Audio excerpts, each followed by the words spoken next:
यानंतर एक नजर टाकूया टॉप 18 बातम्यांवर।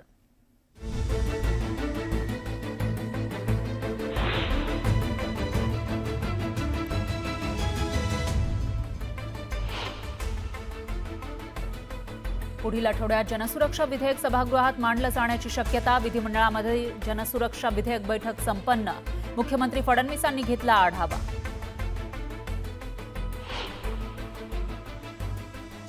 आप किसकी रोटी खा रहे हो? हमारे पैसे पर पल रहे हो? तुम कौन सा टैक्स देते हो? कौन सी इंडस्ट्री है तुम्हारे पास? ये बहुत बड़े बॉस हो तो चलो बिहार, चलो उत्तर प्रदेश, चलो तमिलनाडु, तुमको पटक पटक के मारेंगे। भाजप खासदार निशिकांत दुबेंनी मराठी माणसाविरोधात ओकली गरळ। आपटून आपटून मारण्याची दिली धमकी। भाजपच्या निशिकांत दुबेंना कोण ओळखतं? आम्ही कोणत्याही भाषेच्या विरोधात नाही, मात्र त्रिभाषा सक्ती केल्यास सहन करणार नाही। उद्धव ठाकरेंचा पुन्हा इशारा। तोडाफोडा आणि राज्य करा हे भाजपचं राजकारण, हेच मराठी भाषेचे मारेकरी।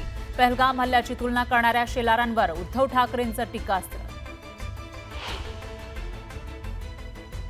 महाराष्ट्र कोणाच्या तुकड्यांवर जगत नाही, मराठी माणसाचं जीडीपी मध्ये किती योगदान हे सांगायची गरज नाही। आशिष शेलार यांचा निशिकांत दुबेंच्या वक्तव्यावर पलटवार। मीरा भाईंदरमध्ये उद्याच्या मोर्चाला पोलिसांनी परवानगी नाकारली। मोर्चा काढला तर खबरदार कारवाई होणार। सोशल मीडियावर पोस्ट करणाऱ्यांवरही पोलीस उपायुक्तांकडून कडक कारवाईचा इशारा। भारतातील सर्वच भाषा या राष्ट्रभाषा, हिंदी मराठीच्या वादावर राष्ट्रीय स्वयंसेवक संघानं जाहीर केली भूमिका। राज्यात ओयो हॉटेलची साखळी वाढतीये। सुधीर मुनगंटीवार यांनी विधानसभेत मांडला मुद्दा। सुसंस्कृत राज्यात संस्कृतीचा ऱ्हास होतोय, त्यामुळे गृह राज्यमंत्र्यांनी ओयो हॉटेलचा अभ्यास करावा। मुनगंटीवार यांची मागणी। सप्टेंबरपर्यंत नवी मुंबई विमानतळाचा पहिला टप्पा सुरू होईल। राज्याचे उद्योग मंत्री उदय सामंत यांची विधानसभेत घोषणा।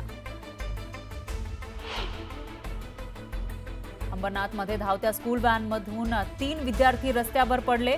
2 विद्यार्थ्यांना किरकोळ तर एका विद्यार्थ्याच्या डोक्याला मोठी दुखापत। पोलिसांनी चालकाला घेतलं ताब्यात। आणि यंदाच्या आषाढी वारीनं मोडले सर्व रेकॉर्ड। आषाढीच्या दिवशी पंढरीमध्ये 27 ते 28 लाख भाविकांची गर्दी। एआयच्या सहाय्यानं केली मोजणी।